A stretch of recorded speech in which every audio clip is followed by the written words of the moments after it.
"Oh no, there is a warm place for you, Baron Zappelli, with me." And he lifts, I was like, "What are we doing?" And he takes his shirt off, chat, and we just see Speedwagon's hot, steamy pecs and man beefers, chat. He just looks amazing. Like there's literal steam and sweat coming off of them. And Zappelli's like, "Oh my God." And Speedwagon takes his arm and he presses it against his just beautiful man body, and it starts melting the ice.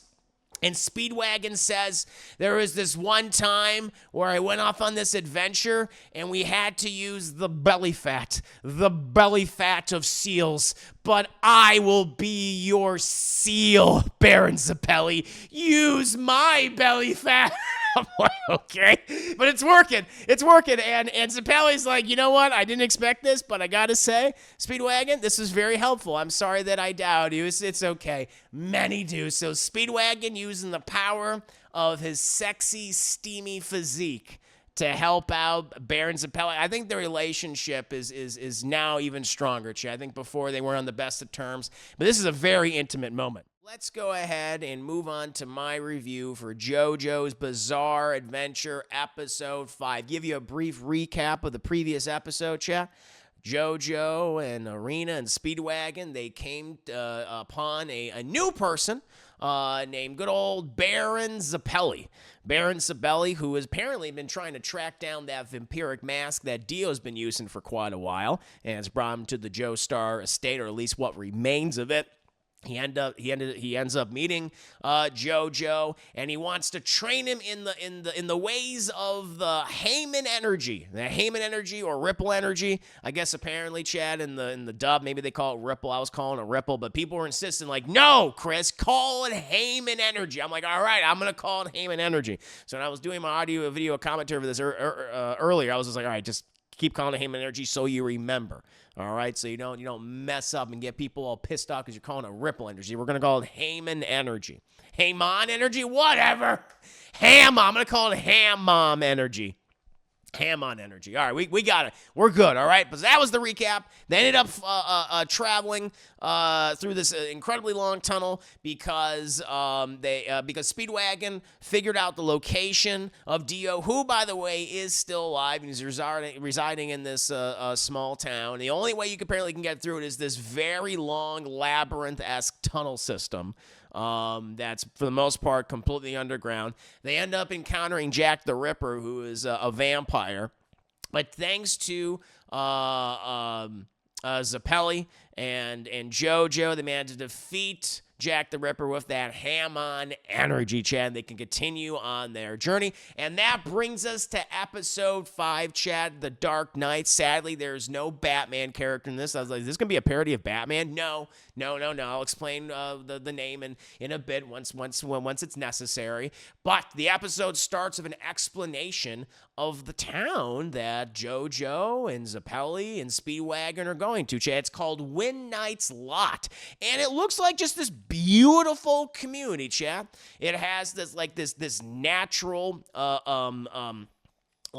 Bay Area, which has this vibrant shipping industry and things, and people are fishing, and more inland you have these lush fields of wheat, and people are growing vegetables. It's a village, a town of a few thousand people, and everyone seems to be enjoying themselves. Now, they also reveal that apparently it's a bit of labor camp, a prison labor camp. They have this massive prison, which makes up apparently like a third or half of the entire town's economy. And these prisoners, what they're tasked with is mining. They mine for coal and things. And I guess this is the way it's been for quite some time. And despite the town itself and village, having a lot of people that seem to be enjoying their lives, it has a dark secret. There's a darkness in this town, and it's all connected to this prison. If the prisoners were to be unleashed across this town,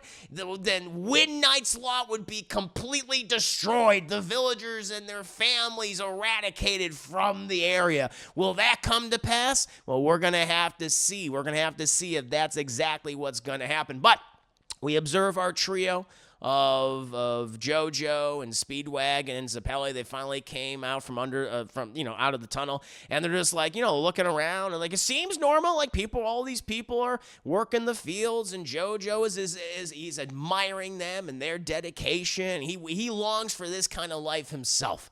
He doesn't want to have this bizarre life, this bizarre adventure, if you will, chasing down his supposed brothers, become this vampiric lord who now has an army of vampiric zombies. He doesn't want to have to do that, Jed. He wants a simple fucking life, okay?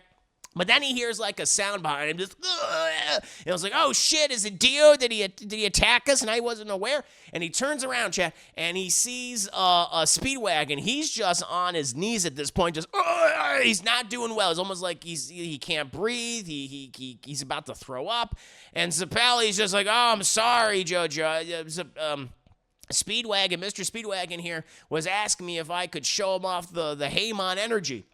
And if I could use it on him just so he can experience it, and I used a little bit on him, but then he just started throwing up. He just started throwing up as soon as I used it. It was too much for him.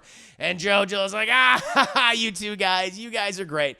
And then of course, like in typical, Jojo's Bizarre Adventure fashion, something weird happens out of nowhere.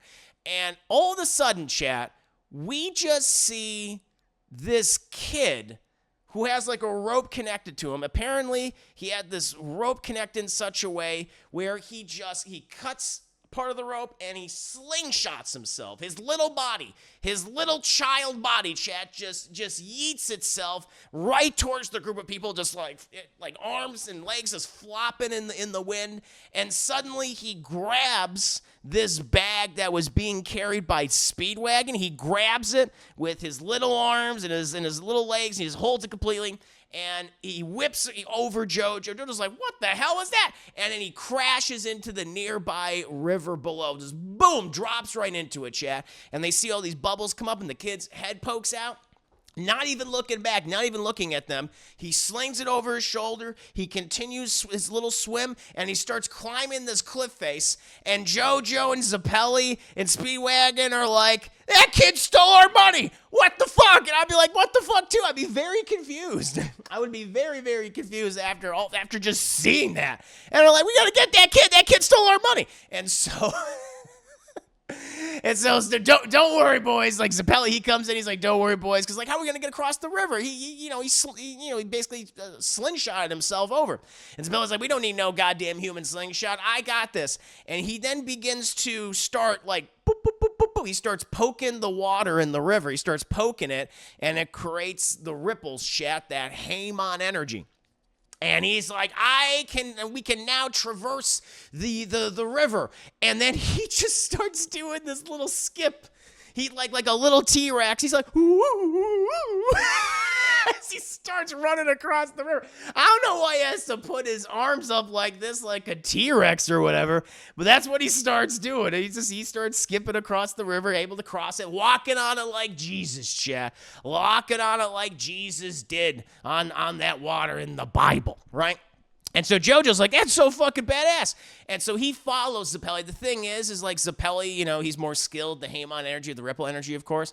And so, his skips don't make as big a splashes as he's crossing over. His feet don't like dip beneath the water. Jojo, not so much. Jojo, he also uses the Herman energy, but his is going like ankle deep as he's trying to run over the water. Plus, he's just so fucking swole. He gets bigger every single episode. His muscles are huge. His thighs are huge. His calves are huge. And he's just like, and he manages to cross the river with Zappelli. Meanwhile, fucking Speedwagon, he's still just, he doesn't even know what happened. He's still killed over because of Zappelli using that energy on him. But eventually Zappelli and Jojo, they get to the other side of the river, and the kid has not even looked back at him. This kid's like, I got this bag, I gotta climb this rock face, that's all I need to do. And Zappelli's like, listen, the easy way to get to knock the kid off, and Jojo's like, well, I don't want to hurt the kid. It's like, maybe he stole the money because he's hungry. And Zappelli's like, yeah, whatever. Listen, in order to knock the kid off the cliff face, use your Herman energy, direct your energy and your flow to the kid, and it'll burst him right off the rock, and then he'll fall, and we'll get the money.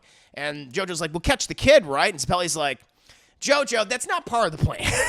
All right, the kid stole the money. He made his choice. All right, we need to get our bag of money and we can continue our journey, our bizarre adventure, if you will, and find out where Dio is. Joe's like, listen, I'm gonna catch the kids. Billy's like, hey man, do how you want to do it. All right, I'm just trying to help. And so Jojo, he boop. He hits the cliff face, causes the energy to go up. The kid's just kind of, he's climbing, he's determined. And then, there was this, little crevice in the rocks, and he sees, this glow. He's like, what the hell's that? And boom, it hits him right in his little face. Just knocks him, probably concusses him. Knocks him off. He's like, ah! And then Jojo, thankfully Jojo, he catches him. He catches the kid, and Zappelli, he ends up catching the money. Speedwagon, by the way, has finally gone across the river. He had to swim over, though, Chad, because he can't use the Herman energy. Can't use that ripple energy, obviously. But Jojo catches him, and he asks him his name. The kid's like, what's going on? Where am I?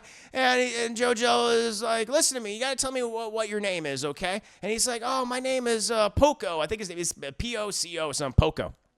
And and Jojo, he's like, listen, I know you're a little scared and probably a little fucked up, a little concussed, and maybe a little derp right now. I noticed that your pupil is his pupil has grown very large, Chat. So there's no doubt he is severely concussed.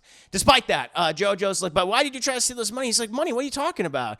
And Zappelli is like, move aside, Jojo. Let me look at the boy. And he looks at the boy and he notices, there is some ill magic upon his face. It's dissipating, but there was some ill magic. And apparently, he comes to the conclusion that Poco was hypnotized. He was hypnotized somehow by a nefarious person, perhaps Dio. And as they're discussing all this, Chad, we notice in the background, this the sun has been setting for quite some time. It's made the episode look quite beautiful. You got your golds and your yellows and your reds and your oranges across all the vegetation. Very pretty, very pretty. But it starts to lower until finally night has fallen, Chad, and the moon is high. And suddenly our three characters in Poco, they start feeling these tremors underneath their feet, and they start looking around. They notice, Chad, oh my God, we're in a graveyard. And suddenly these rotting hands and fingers and faces start coming out of the ground. It's zombies, chat. They're in a zombie graveyard, and they start grabbing at their feet. Poco gets grabbed. The kid's like, no! He does like, oh, this kid's gonna die now. There it is. But Jojo is like, unhand that young boy. And he saves him, and the kid wraps his arms around Jojo's like tree trunk of a neck. And he's just holding on for dear life because he's so scared. And they're like, well, just zombies. Well, what is this? And Zappelli's like, it must have been a trap. And chat, we hear him before we see him. Just the most stereotypical, evil, maniacal laughter for a villain, chat. And we see him. He's upon one of these kind of cliff faces. Honestly, you find out that the environment that they're kind of in looks exactly like the canyon in the Saiyan arc of Dragon Ball Z. The canyon where, famously Goku and Vegeta fought. It looks exactly like that. And I think maybe they're parodying it to a degree since JoJo, clearly I think parodies manga and anime to a certain extent. And Dio's right there, and he mocks them. He's like, yes, indeed, I have prepared this as a trap for you. This is where you will die, Baron Zappelli, because apparently he knows who Baron Zappelli is. He's done his research on him.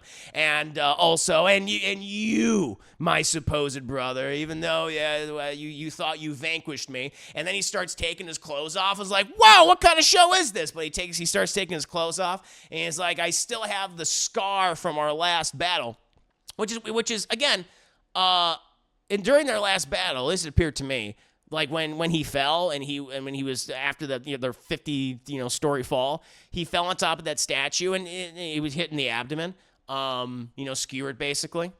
And that's where the mark is. But I also noticed that he kind of like burned away or something. So I'm kind of confused as to if you turned to ash and came back, then why would you have that? It doesn't matter. But he says, I have only one reminder of our last encounter, which again wasn't too long ago. It was only might have been like, I guess I don't know how much time has passed. Maybe it's like been a few weeks or a few months or something. Any case, I still have this reminder, but soon you will die. And Zappelli's like, you aren't going to kill anyone, you fiend. I will defeat you. I've been looking for that mask for so long, and soon its evil and your evil will be vanquished. And Zappelli then immediately attacks Dio. The thing is, though, Chad, apparently Dio has been learning much about Baron Zappelli for quite some time, and he perfectly blacks Zappelli's Herman energy attack.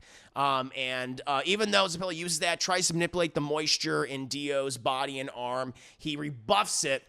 And instead, using his dark vampiric magic, freezes the arm of Zappelli, Chad, to the point where the skin is cracking and blood is bursting out of it. It's like, oh my God. Even Zappelli's like, oh, and the Dio's laughing at him. It's like, you fool, I know how to repel your pathetic Herman energy, and soon your entire body will be frozen. I'll crush your arm, and soon I'll crush your face. And he's like about to smash his arm to pieces, and then just using the broken, frozen bitch to smash in a fight, into the face of Zappelli and just murder him.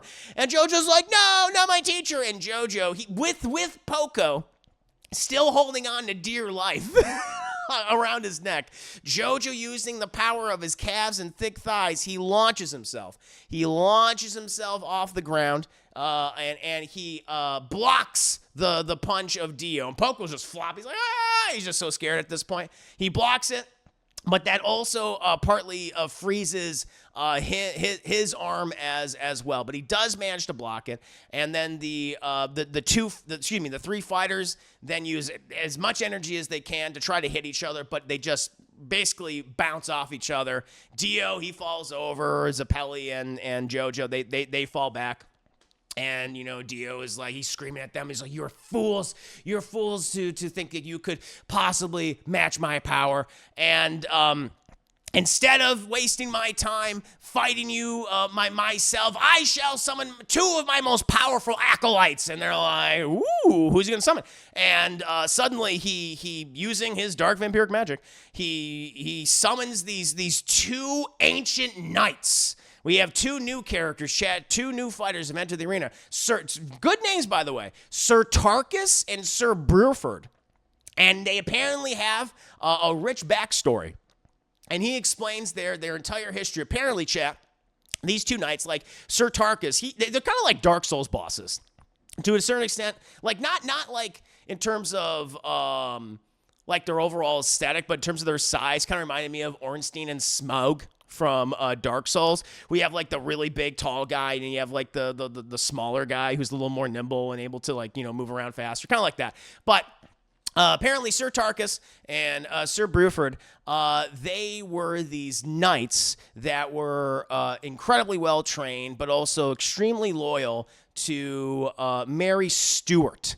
Also known as the Queen of Scots, chat, the Queen of Scots.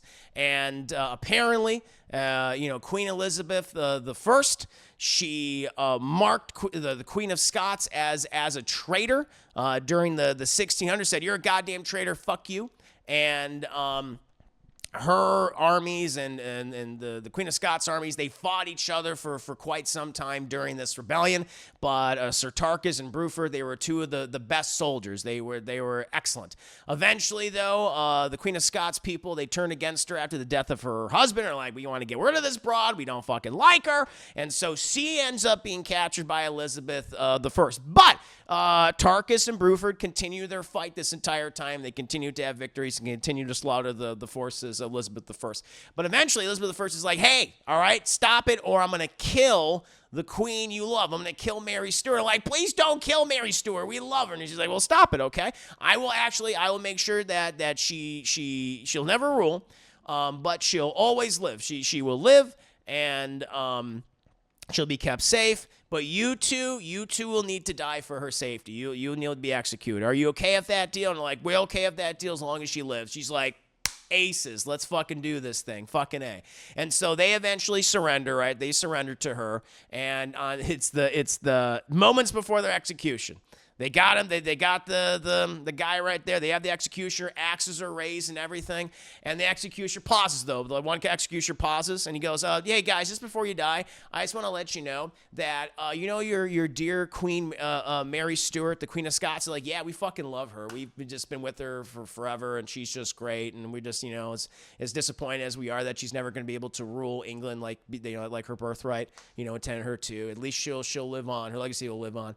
And he's like, "Oh no, we killed that bitch. Oh yeah, she died. We killed her like half hour ago." They're like, "What?" And he's like, "Yeah, look at the gore pit." And we look at the gore pit, and her head's right in the middle of the gore pit. And they're like, "No!" And they cursed Queen Elizabeth. They cursed the executioners. They cursed this entire land, this entire country, this entire world. And that in our anger, we'll never die, and we shall return, and we shall seek vengeance against those who harmed our dear queen. And then they are killed. Apparently, chat, according to Dio, everything's from Dio, chat. So I don't know if this is all bullshit. I'm not sure.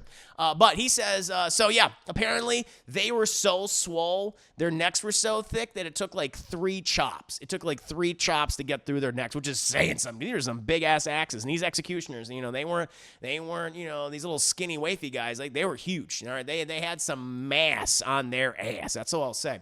And apparently though, even though they swore vengeance against the enemies of Mary of the Queen of Scots, Mary Stuart, I don't know how they ended up working with Dio, but they're loyal to him. It's like, you know what, we love the Queen of Scots, love Mary Stuart. Dio's pretty cool, and we now serve Dio and his righteous campaign. I'm like, I don't think you guys have done your goddamn research, honestly, because he's not like a cool guy. He's not honorable at all. Matter of fact, I would say he's the opposite of honorable. I would say he's probably dishonorable, quite dishonorable, chat. And then a person they probably would admire would be Jojo. Good old Jonathan Joestar, chat, of the Joestar family. But that's just me. I don't know. Maybe I think they're a little confused because maybe they just woke up, or they're just not aware of like all the things that have been happening. But in any case, they are very upset, and they are very, very loyal to Dio at this point. And Dio's just like, well, you know what? I feel like you guys kind of have this handled, so I'm just going to get going. And but before they go, Knight Buford, Sir Bruford, he asks Dio's like, "Dio, you mind if I would fight this Joestar individual myself? Would you mind if I could just take him on?" And he's like, "Yeah, man, do whatever you want, as long as he's dead, and his friend's dead, and the kid's dead, and yeah, I'm cool with that." Tarkus, you okay with that? Tarkus is like, meh. Tarkus hasn't said anything yet. I don't know if he can speak chat. I'm not really sure. He went, meh, and he's like, I assume that means yes or okay or whatever. So, all right, bye, guys. And so he turns into mist. He turns it to kind of black, purplish mist. I don't know. That's kind of a typical bad guy thing to do. It's like, well, you guys are obviously going to kill the hero, so I'm just going to leave. I'm going to observe it. I want to see, I want to see it happen. I want to be sure. I want to be doubly sure, triply sure even, Chad. But Dio, overconfident. His overconfidence will be his undoing, I would imagine, Chad. But Bruford's like, and now not you, Dio. And now Jojo, you will die. And he throws himself at Dio, or excuse me, at Jojo. And Jojo notices that his combat technique is interesting because he just has his arms behind his back, and so he's like, what is he gonna do? He's gonna try to kick me? He's gonna try to headbutt me? What is he doing? But no, Chad, because at the last minute he uses his hair. He uses his hair to grab onto his sword to strike at Jojo. And Jojo's like, whoa! He has to jump back and everything. Then another part of the guy's hair like wraps around his entire arm and begins like crushing it, trying to crush it the entire time and trying to prevent the use of Herman energy. But I guess Sir Bruford apparently has also mastered some form of Herman energy too, because he is able to pump his blood into his hair to control it. Kind of like that obscure character from Marvel Comics, chat. Remember Medusa? Not the one with the snakes, but there's in that awful show. You guys, if you don't know about the comic character version, you probably know about the TV show version. Medusa is like the wife of Black Bolt. He's the guy that can't talk or he'll destroy everything.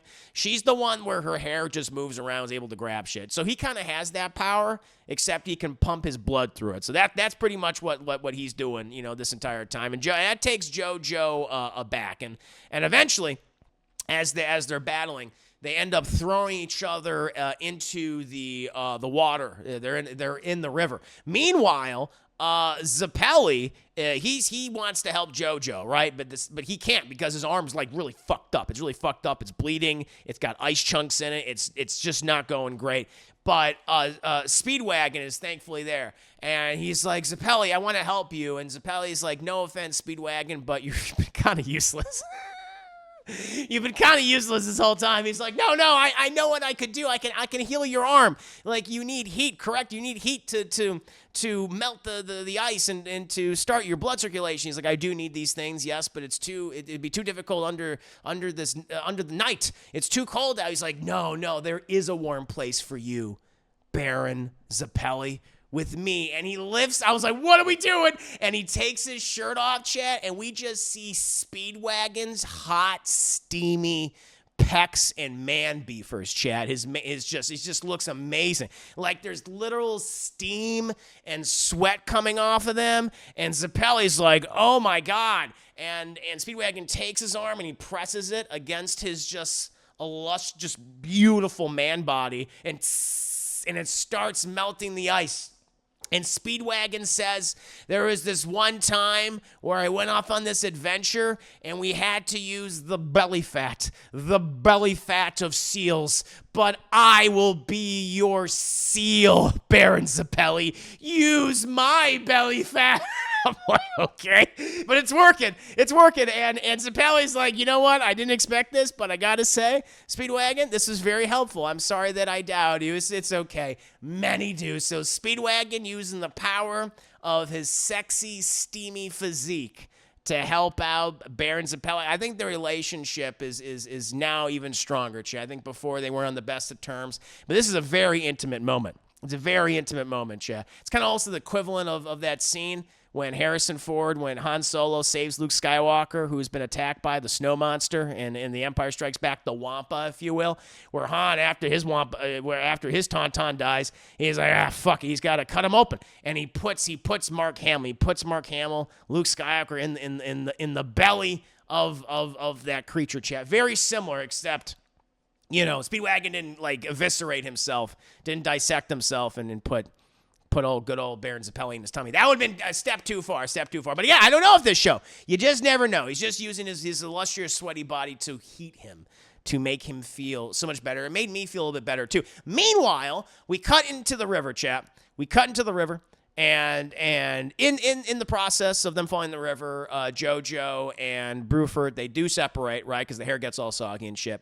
But Jojo knows he has limited time. He can only until he has to go to the surface. He needs to breathe. And plus, Herman energy needs oxygen, Chad. That's what he needs most of all. But Bruford is like right above him. He's swimming right above it, and Bruford knows, like, yeah, you try to come up there, I'm going to fucking cut you. I got my sword right now, and you're going to be dead. And so Jojo, he makes the decisions like, okay, okay, he gets very tactical. He's like, okay, I can't go up. I have a limited amount of breath left in me. Where am I going to go? What am I going to do? And so he does the thing that I would never have done.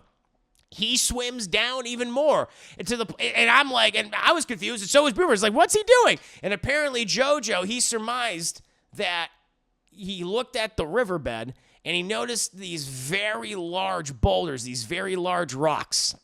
And he believes that if he were to lift one of these boulders, there would be trapped air pockets underneath. And he would be able to he'd be able to breathe in those bubbles. And absorb that bubble air to then imbue himself with Herman energy. Well, he starts swimming down with his last breath. He lifts open these things. They're like, oh, don't worry, Jojo. We got plenty of bubbles underneath us. And all these bubbles just they just hit Jojo in the face, and he gets a heaping helping of air, chat. He gets all the air that he fucking needs, and he swims, he looks up at goddamn Sir Bruford, and he's like, I got you now, you son of a bitch. And he powers up, chat. He powers up his most powerful attack that we've seen yet. The underwater turquoise blue overdrive kaboom, and then he shoots it. He shoots it at Bruford, and Bruford's like, holy shit. Like, will he be able to survive it, chat? I don't know. We have to find out next time, chat. To be continued. To be continued in the next adventure of JoJo's Bizarre Adventure. But that, my friends, is my review. My spoiler review. My scene by scene by scene by scene breakdown, chat, to JoJo's Bizarre Adventure. Episode 5, The Dark Knights. Not with Batman, chat. Just 2 zombie knights. I hope you enjoyed it. Rocks, air bubbles. Yup, map checks out. I would not have thought of that. I probably would have drowned. I think I would have drowned in that situation. It's like, yeah, rocks, yeah, the air bubbles under there. I'm like, okay, if you say so. And look at me, they all do. They all do. Oh, man. Classic prank by Queen. Yeah, you'll be fine. Yeah, just surrender, and I won't cut the head off of your, your queen. And then she went ahead and did. I bet that her head was already cut off. Oh man, Beefus. Speedwagon, the best waifu, just showing his perfect man boobies. Yeah, he really does. They're good. They're pretty good, I gotta admit. Oh Christ. Batboy, fun fact. Much of the characters' names in this series reference the 70s and 80s rock. Dio, Speedwagon, Zappelli, Led Zeppelin. Oh, we're rock bands. Tarkus is a 70s album, and Bruford is the drummer from the band. Yes. Oh, that's really cool. Look at that. Look at that little fun fact. Nice. I don't know music, but I appreciate fun facts. I think that's good to know for people that are really into music. There you go. They now know more. And I know more.